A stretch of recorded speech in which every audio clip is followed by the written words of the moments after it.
Episode की शुरुआत में सौरोज्या कॉलेज से निकल के अकेली ही रास्ते पर चल रही थी। नीरा उसे ड्रॉप करना चाहती थी पर वह नहीं गई। उसका दिल कह रहा था कि पिकू के साथ कुछ तो गड़बड़ है, इसीलिए वह उसके घर जाने के लिए टैक्सी स्टैंड की तरफ जा रही थी। बस तभी दूर से रियान ने उसे देखा और उसके सामने कार लाके रुक गया। गाड़ी अचानक सामने रुकने से सौरोज्या थोड़ा डर गई, पर जब उसने रियान को गाड़ी से निकलते हुए देखा तो उसके चेहरे पर एक हल्का सा सुकून आ गया। रियान थोड़ी शरारत के साथ कहती है, अरे मैडम, तुम अकेली अकेली कहाँ जा रही हो और तुम्हारी वो शैडो फ्रेंड कहाँ है? सौरोज्या हल्की सी मुस्कान के साथ धीरे से कहती है, पिकू आज जल्दी घर चली गई, इसलिए मैं उसके घर जा रही थी। खुद में ही खो गई, जैसे कुछ याद आ गया हो। रियान ने उसके अंदर की हालत को पहचान लिया और प्यार से कहती है, क्या बात है, तुम इतनी अनमाइंडफुल क्यों लग रही हो? सौरोज्या थोड़ा घबरा कर कहती है, कुछ नहीं, मुझे बस थोड़ी जल्दी है, मैं चले जाऊंगी। रियान थोड़ा ताना मारते हुए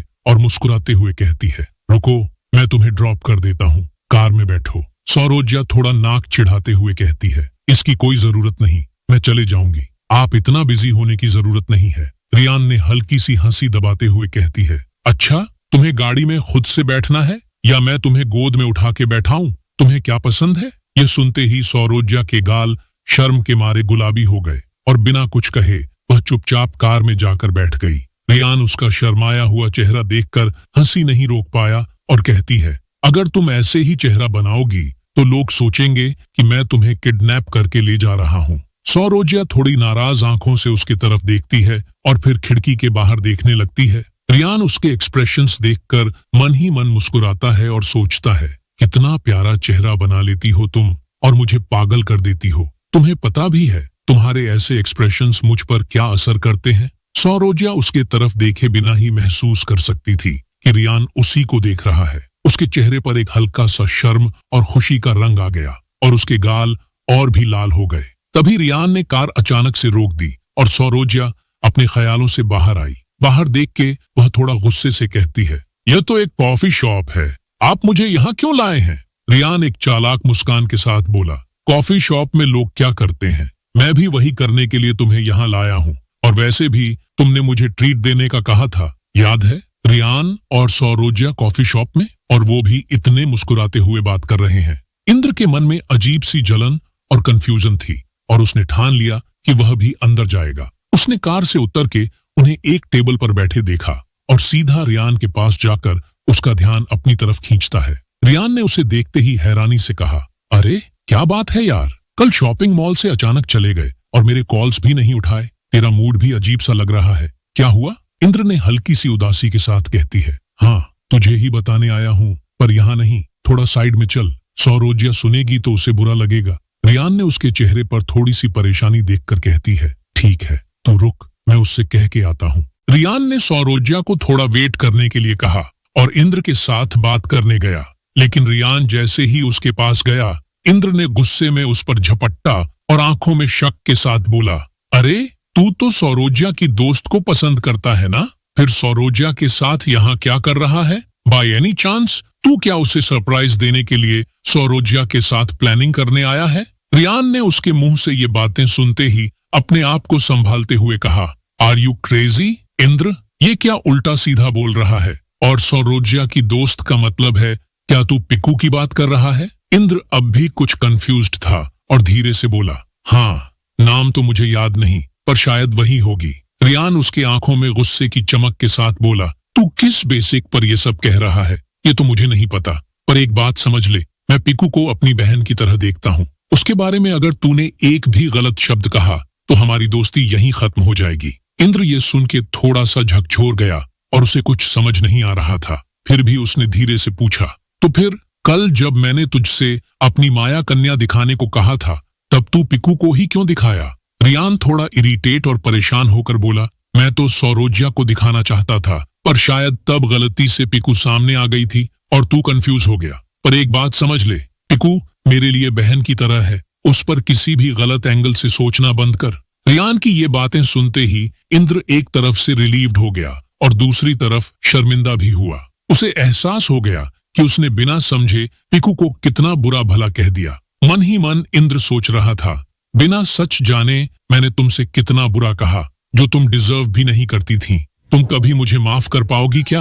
अचानक ही इंद्र ने रियान का हाथ पकड़ लिया और धीरे से कहा, मैं बड़ी गलती कर गया यार, मुझे पिकू से माफी मांगनी है। उस दिन जो कुछ भी हुआ मैंने उससे सब बता दिया।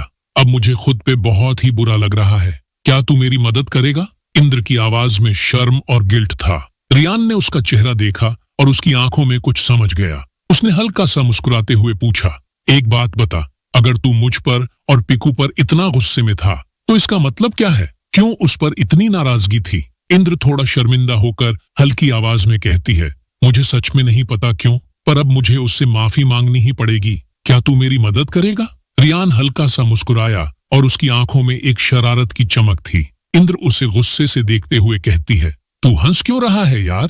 मेरा मजाक उड़ा रहा है क्या? रियान हंसी दबाते हुए कहती है, अरे नहीं यार, बस ये सोच रहा हूँ कि मेरा गुस्से वाला दोस्त सच में प्यार में गिर गया है और ये बात सुन के खुश भी तो हूँ। इंद्र ने शर्म से लाल होकर कहा, प्यार में गिर गया मतलब क्या उल्टा सीधा बोल रहा है तू? बस मुझे बता, तू मेरी मदद करेगा या नहीं?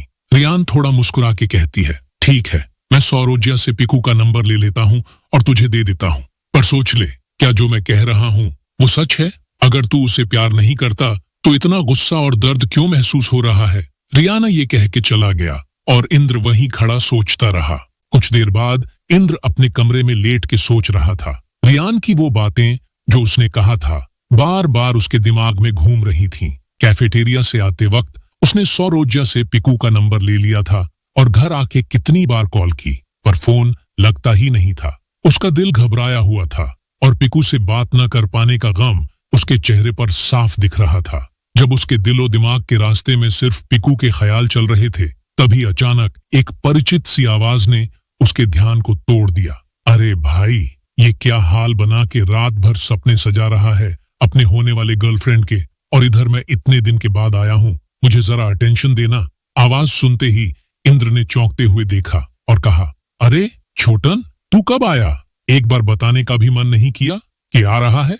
छोटन ने हंसी दबाते हुए कहा, अरे यार, सरप्राइज देने का प्लान था, पर अब मैं ही सरप्राइज हो गया हूँ। आंखें गोल गोल घुमाते हुए, सोच भी नहीं सकता था यहाँ ये सब होगा। इंद्र ने उसके चेहरे की उड़ते हवाएं और उसके गोल गोल घूमते आंखों को देख के छेड़ते हुए कहा, अरे भाई, क्या देखा जो तू इतना शौक लग रहा है? छोटन ने धीरे से कहा, वो एक जलती हुई आग्नेयगिरी, वोल्केनो।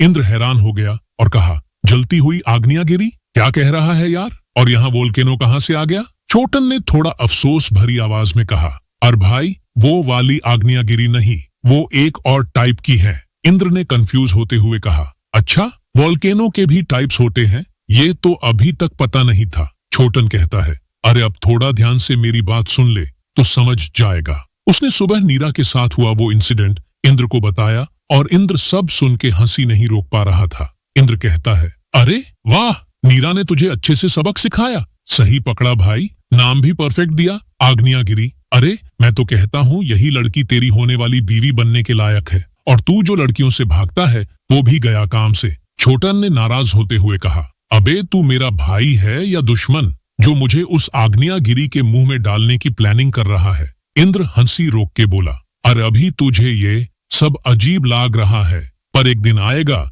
जब तू खुद अपने दिल से इस आग्नेयगिरी में जाके पिघल जाएगा। छोटन ने हाथ उठा के कहा, देख ले भाई, जरूरत पड़ी तो मैं हिमालय में जाके बर्फ में चिपक जाऊंगा और वो ही बर्फ का पुतला बन जाऊंगा, पर यह आग्नेयगिरी वाली नहीं चलेगी मेरे से। इंद्र हंसी दबाते हुए बोला, अच्छा भाई, वो तो बाद में देखेंगे, अब तू सुन ले कि इस संडे को मुंबई जाना है तो प्लान वैसे ही बनाना। छोटन थोड़ा उलझ के बोला, और लेकिन मैं वहां जाके क्या करूंगा? इंद्र थोड़ा मुस्कुरा के बोला, ये बात माँ से पूछ ले, उन्होंने ही सबको बुलाया है। छोटन कहता है, जब मामी मोनी ने बुलाया है तो जाना ही पड़ेगा। अच्छा, अभी मुझे थोड़ा पेंडिंग काम निपटाना है, मैं चलता हूँ। ये कहकर वह चला गया और इंद्र वापस से पिकू के ख्यालों में डूब गया। छोटन इंद्र के पीछे का लड़का है जिसका असली नाम अरुणांशु दत्ता है। शेखर दत्ता और भिबा देवी का एकलौता बेटा है। अरुणांशु ने अपने छोटे उम्र में अपने पिताजी के बिजनेस को काफी ऊंचाई तक पहुंचा दिया। घर में सब उसको छोटन कहते हैं। भले ही छोटन चॉकलेट बॉय है और हमेशा हंसमुख रहता है, पर लड़कियों से बहुत डर लगता है और हमेशा उनसे दूर ही भागता है। यह 3 दिन कुछ ऐसे ही बीते, पर इन 3 दिनों में कुछ नए बदलाव भी आए, जैसे कि सौरोज्या और रियान अब अक्सर फोन पर बातें करने लगे हैं। व्हाट्सएप पर भी मैसेजेस का सिलसिला चालू है, लेकिन दोनों में से अब तक किसी ने भी अपने दिल की असली बात नहीं कही है। इंद्र ने सोचा था कि पिकू से मिलके उससे माफी मांगेगा, पर पिकू ने जो उस दिन के बाद खुद को कॉलेज से दूर रखा है, तो उसके साथ मुलाकात ही नहीं हो पाई। उसके अंदर का गिल्ट और बढ़ता जा रहा है। इंद्र के मन में बार बार यही सवाल है कि उसने क्यों पिकू के साथ ऐसा किया, और वो खुद भी अब ये तस्दीक कर चुका है कि वो उससे सच्चा प्यार करता है, पर ये एहसास उसने सिर्फ अपने दिल में छुपा के रखा है। पिकू तक ये राज पहुंचाना नहीं चाहता। दूसरी तरफ पिकू के दिल में इंद्र की वो बातें तलवार की तरह चुभ रही हैं, जो उसने उस दिन कह दी थी।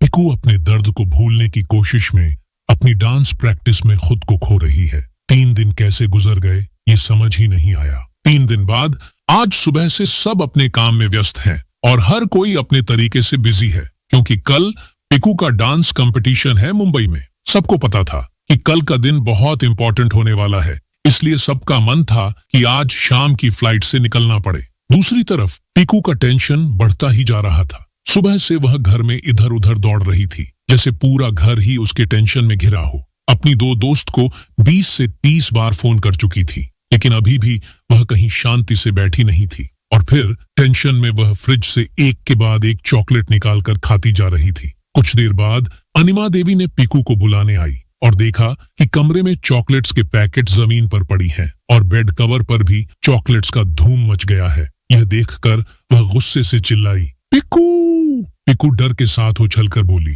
क्या हो गया माँ? तुम इतना चिल्लाए क्यों हो? मेरे कान के अंदर के कीड़े भी तुम्हारा चीखना सुनकर डर गए होंगे। अनिमा देवी कहती है, मैं क्यों चिल्लाई? ये तू नहीं समझती। देख अपने कमरे का क्या हाल कर दिया है। लगता है यहाँ कोई इंसान नहीं, बस तेरी तरह का भोला है।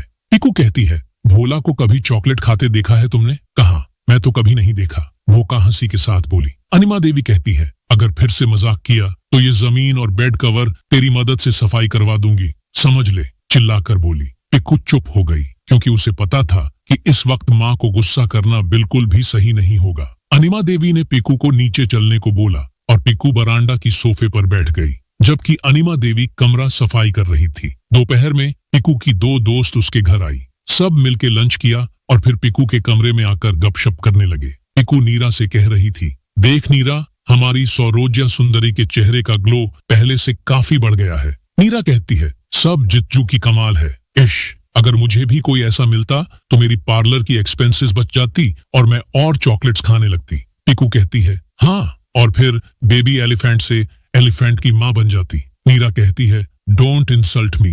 मैं थोड़ा खाना पसंद करती हूँ, तो क्या तुम मुझे ऐसे बेइज्जत करोगे? नहीं तो मैं तुझे ही खा जाऊंगी। पिकू कहती है, तू चुप कर, हम तो मेन पॉइंट से भटक रहे हैं। नीरा कहती है, हाँ सही कहा तूने। तो फ्रेंड, क्या हाल है? कितना आगे बढ़ा है? कह दो। सौरोज्या की तरफ देखकर पूछती है। यह कहकर दोनों सौरोज्या को पकड़ लेती हैं। उन्हें फोर्स करते हुए सौरोज्या कह देता है, तुम लोग गलत सोच रहे हो। मुझे अभी तक नहीं पता उसके मन में क्या है। शर्म से बोला। पिकू कहती है, ऐसे? दिन रात तो फोन में ही डूबा रहता है और बोल रहा है कि रियान के मन की बात तुझे नहीं पता। सौरोज्या कहती है, पता है, पर अभी भी श्योर नहीं हूँ। पिकू कहती है, ठीक है, कोई बात नहीं, don't take any tension. Riyan के मन की बात जानने के लिए मेरे पास है एक झकास, extraordinary, bumper, mind blowing, solid, superb, super जिंकू प्लान। नीरा और सौरोज्या पिकू की बात सुन के कुछ देर तक बस उसे देखते रहते हैं, फिर तीनों मिलके जोर से हंस पड़ते हैं। इसी के साथ दोस्तों, आज का एपिसोड यहीं समाप्त करते हैं। और हाँ, अगर आपको ये एपिसोड पसंद आया हो या फिर आप कोई नई कहानी देखना चाहते हैं तो मुझे जरूर कमेंट करके बताएं। साथ ही मेरे चैनल को लाइक और सब्सक्राइब करना ना भूलें। आप सबके प्यार और शुभकामनाओं के साथ आज का वीडियो यहीं अंत करते हैं। धन्यवाद।